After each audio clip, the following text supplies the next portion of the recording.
Alors, les méthodologies agiles et DevOps irriguent actuellement les entreprises françaises.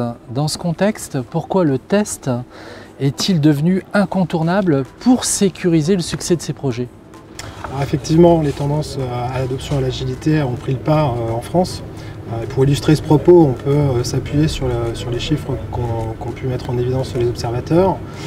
En France, on a une tendance d'adoption autour de 96% des entreprises françaises contre 94% au niveau mondial.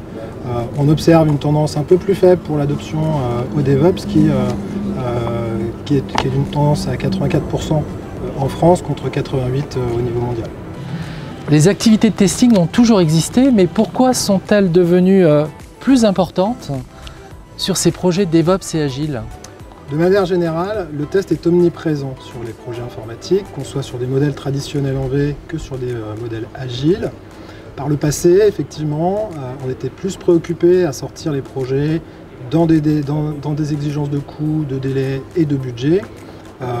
Aujourd'hui, les règles du jeu ont clairement changé. On recentre effectivement la valeur autour de l'utilisateur et de la satisfaction client. Mais alors, est-ce que la manière d'appréhender les tests a changé? Tout d'abord, on va utiliser des méthodes et des techniques qui sont adaptées à l'agilité. Le premier élément, on va pouvoir citer l'acceptance test-driven development, qui permet effectivement de pouvoir écrire les tests fonctionnels qui vont permettre de guider les développeurs dans le développement de la fonctionnalité au niveau technique.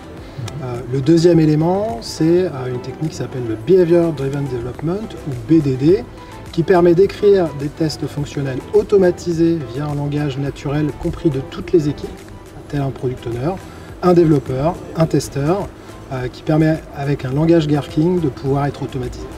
Et quid de la partie outillage? Alors, avec l'arrivée de l'agilité, on a vu également se lancer dans cette course-là une myriade d'éditeurs logiciels. On va pouvoir distinguer trois familles. La première famille étant les outils de gestion de tests manuels, la deuxième étant les outils de gestion d'automatisation de tests, et la troisième étant les outils de montée en charge et de performance.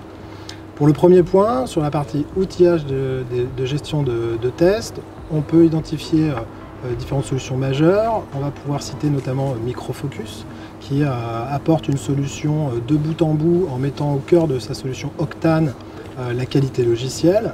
Et on a également une tendance qui se profile en fait avec Atlassian, avec sa solution Jira couplée au plugin X-Ray qui permet effectivement de pouvoir apporter une visibilité de bout en bout à partir des user stories jusqu'au test. Concernant la partie automatisation de test, on va pouvoir identifier des produits comme Cucumber qui permettent effectivement de pouvoir décrypter le langage Gherkin et de pouvoir réaliser des tests de façon automatique. On a également une solution chez Microfocus qui s'appelle l'INFT ou UFT Pro qui permet d'automatiser des tests fonctionnels avec un spectre extrêmement large d'adressage de technologies. Et puis l'incontournable Selenium qui est une solution open source d'automatisation de tests fonctionnels. Et enfin, concernant les outils de montée en charge et de performance, on peut citer la solution Dynatrace qui permet de diagnostiquer et de monitorer vos applications dans différentes architectures. Et on a également Neoload qui propose une alternative qui permet de pouvoir faire des tests de charge dans des architectures cloud, hybrides ou on-premise.